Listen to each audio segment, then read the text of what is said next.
I promise you, by the end of this video, you'll have all the tools you need to confidently defend any Square Enix game, regardless of its quality.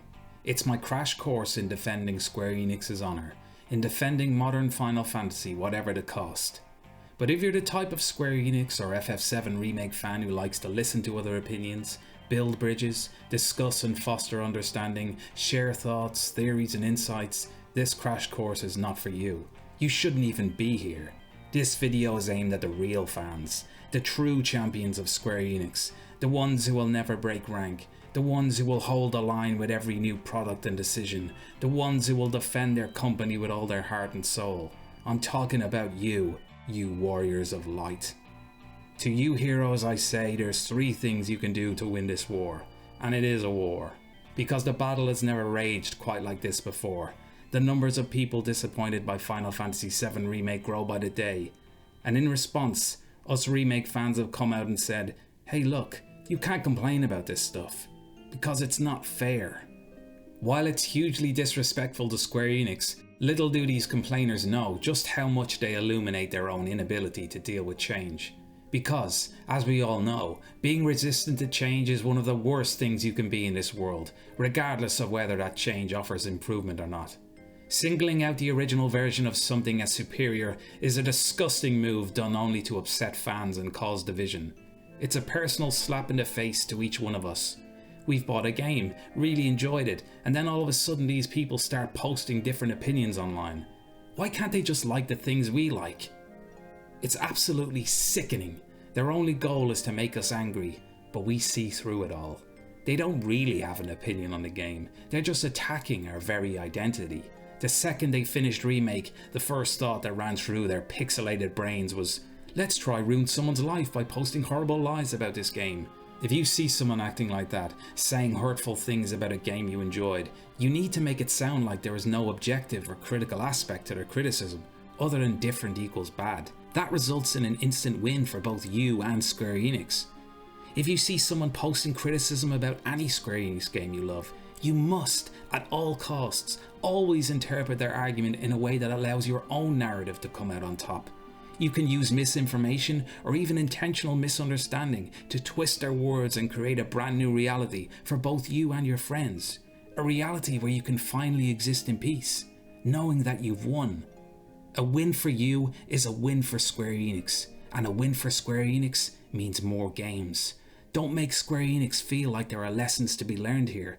The Metacritic ratings are through the roof. The perfect remake, the big reviewers are saying. That's all Square Enix need to know. Max dude, love the game. Nothing else matters. Nothing else exists.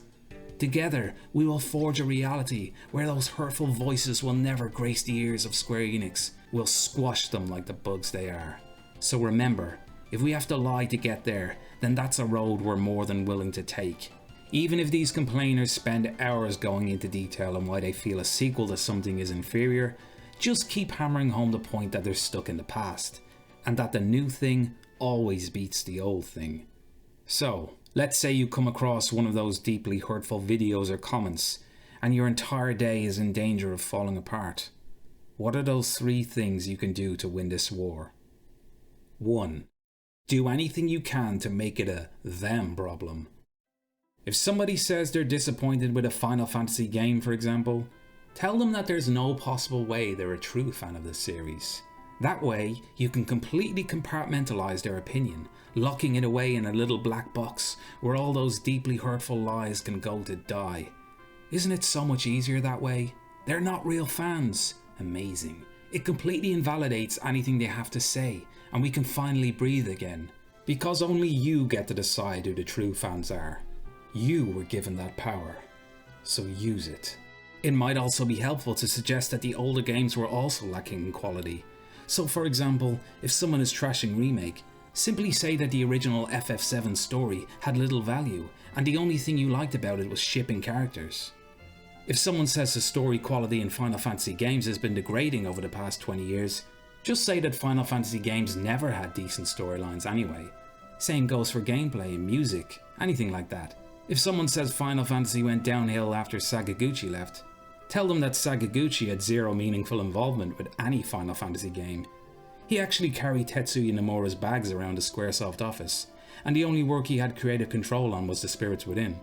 And after all that, if they ask you why you're even playing Final Fantasy if you feel the stories and gameplay have always been trash, totally ignore them.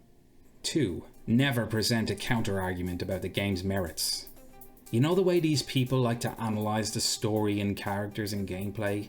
Don't stoop down to their level. Just make short, vague comments like, "How's your parents' divorce going?"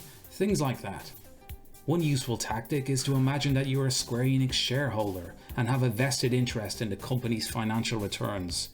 Channel that energy and use it to make helpful comments such as, "Square Enix are a business, of course they're going to do that," or "You wouldn't last a day on the board of directors." Another helpful thing is to tell them they're not games designers, because I've noticed that a lot of people are not games designers, so you should be able to win the argument that way. Same goes for story and characters. If you don't write, don't complain. If you don't make games, we don't want to hear from you. You will get some smart asses asking, "Oh, but what happens if you do write? Is your opinion now valid? Or do you need to both write and make video games to have an opinion?" Tell them, how about you just don't complain at all? It's like that old saying, if you go to a restaurant and get instant food poisoning, unless you're a chef, I don't want to hear you moan. You don't do that. You get up off the floor and you open your mouth for more. Don't you dare ever question the vision and scope of any Square Enix project. 3. If you haven't insulted them yet, do so immediately. Whatever your initial comment is to that individual, always include an insult. It gives you a position of power and makes them look like the nobodies that they are. Starting with an insult is the perfect way to not just put the bad person in their place, but also win over any third parties who may be reading the conversation from afar. Anybody observing will instantly see you for the erudite intellectual that you are. Now, even after you've done those 3 things, the complainers might still try to engage you in a conversation or make it seem like you're the unreasonable one. If they keep trying to make points, you can call in some support from friends or family, or you could always block them. Blocking is a great way to pretend that a particular opinion doesn't exist. As long as you stay true to your principles, then you've won. Because these people will never go away. They tried to moan about 10.2, they tried to moan about 13, moaned again that they felt 15 was an unfinished game, moaned about Kingdom Hearts 3, moaned about Forspoken. And they're doing it again with Remake, crying that Square Enix are trying something new, instead of giving us a paint-by-numbers remake of one of the greatest and most universally loved games of all time. That would be the easy thing to do, but they're doing the hard thing instead. Why would you remake an old game when you could pretend to, wait until people switch on the game, and then pull the rug out from under them? Who wants to see faithful remakes anyway? There's no market for that. Remake has been our greatest success as Square Enix fanboys. This is where we've done our best work. The lies we've had to tell to win this war have been staggering. Remember when the complainers said Remake was fundamentally changing the original story? We said no, it's just a Midgar section that had some minor changes, nothing of consequence. The rest of the story will be 99% accurate. Then, annoyingly, Square Enix came out with some comments to the contrary, which was unfortunate for us. But we were adaptable. We could change our script in a heartbeat, change the message. Okay, so turns out there will be big changes still to come. Oh well. Let's now refuse to sympathise in any way with anyone's desire to recreate the themes of the original game, even though we once went to great efforts to placate their concerns by reassuring them that they were fundamentally wrong that the story would be changing in any meaningful way going forward. Now the more they bring that up, the more we'll continue to sell the lie that replaying the original game in updated graphics was the last thing we wanted to do with this life we were given.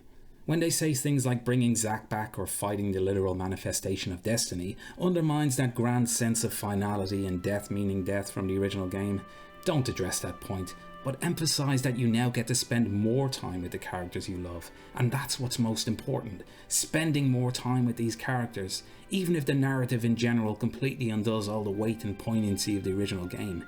That doesn't matter, because more and new is always good. Let them think that the original game has been undermined. It's so much better now because the story has been elevated, just by virtue of there being brand new material. Because everyone knows that every sequel ever made only added quality. We get more, and that's all that matters. Let's never elevate the conversation above that. Let's keep it in the gutter. You keep cooking at Square Enix and we'll keep eating it. And that, dear friend, is how we win this. Because if you can do all those things successfully, congratulations. You are now a fully fledged Square Enix fanboy. You successfully defended your company's honour, and you've successfully closed your mind to any difference of opinion. And to everyone else yet to join the call to arms, yet to wear their banner loud and proud, all that's left to say is, what's it gonna be? Are you with us, or are you against us?